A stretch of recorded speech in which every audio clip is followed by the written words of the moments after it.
Bumaba muna kami para magpahinga. Tinigil na namin yung paghahanap to go down. And biglang may nagsaoli kay Mang Johnny ng isang bayawak na nakalagay sa sako. Dok, Oh, ano to kuya? mayroong tao na may nag-iingat niya, nagkusang loob siya na i-surrender sa Binigay na lang atin. sa Oo. inyo. Oo. Tapos sinurrender na lang Sinurrender, sa atin. oo. Halos isang linggo pa lang nahuli ang bayawak at balak itong kainin. At alam naman yan talagang bawal. Okay. Eh sabi ko nga sa kanya, inaakit ko siya na sumama Okay. para makita ninyo na ganun. Ay sabi siya kayo, huwag na. Kasi, At ako'y nahihiya. Pagbukas ko ng sako, isang bayawak na may markang dilaw sa balat ang nakita ko. Ito na kaya ang tinatawag na enteng bayawak? sa kanya ha. Kasarado yung kanan na mata niya or baka na-damage. Usually daw, pag nanguhuli yata sila dito, may mga kasamang alagang hayop din na iba. According dun sa pag-aaral na ginawa ng mga eksperto, dyan sila Dr. Arvin Diezmos, sila Rafe Brown na nagpunta dito sa Polillo Islands, there are some distinct characteristic lang. Guhit na ganyan, papunta dito dorsally, no? Left and right yan, yung distinct characteristic niya.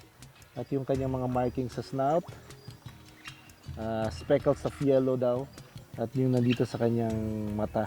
And the 9 bands doon sa tail, 1, 2, 3, 4, 5, 6, 7, 8, 9. And the speckled markings of yellow and sometimes gold dito sa likod ng kanyang katawan. So base dito sa mga pictures na ito at yung sa mga articles na pinadala sa atin, malaki yung posibilidad na itong bayawak na hawak natin ngayon, ito nga yung hinahanap natin na Entenx monitor lizard.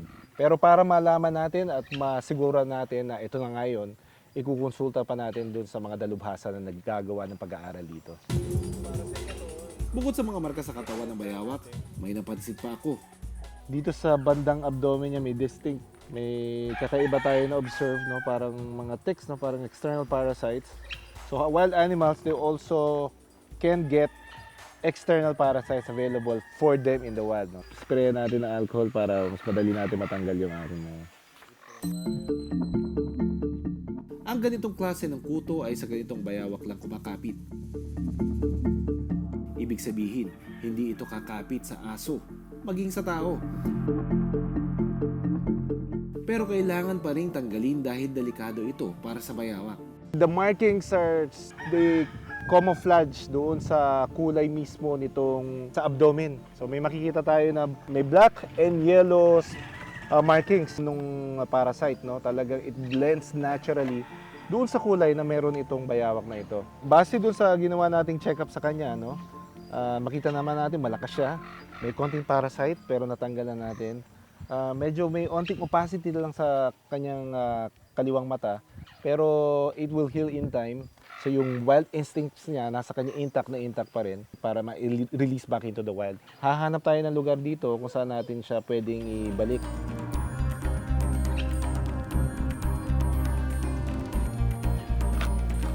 Alright. Silang kuya.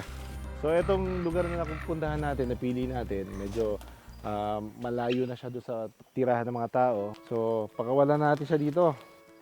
Alright. Okidoki. Okay, ready na? Okay, 1, 2. Alright. Tinitignan pa niya yung paligid niya, scouting kung saan siya pupunta. Ayan. Umakyat na siya dito sa bato, so hopefully, yun, nakaalis na. Kinabukasan, si Mang Johnny at kanyang grupo ay sinorpresa ng Born to be Wild.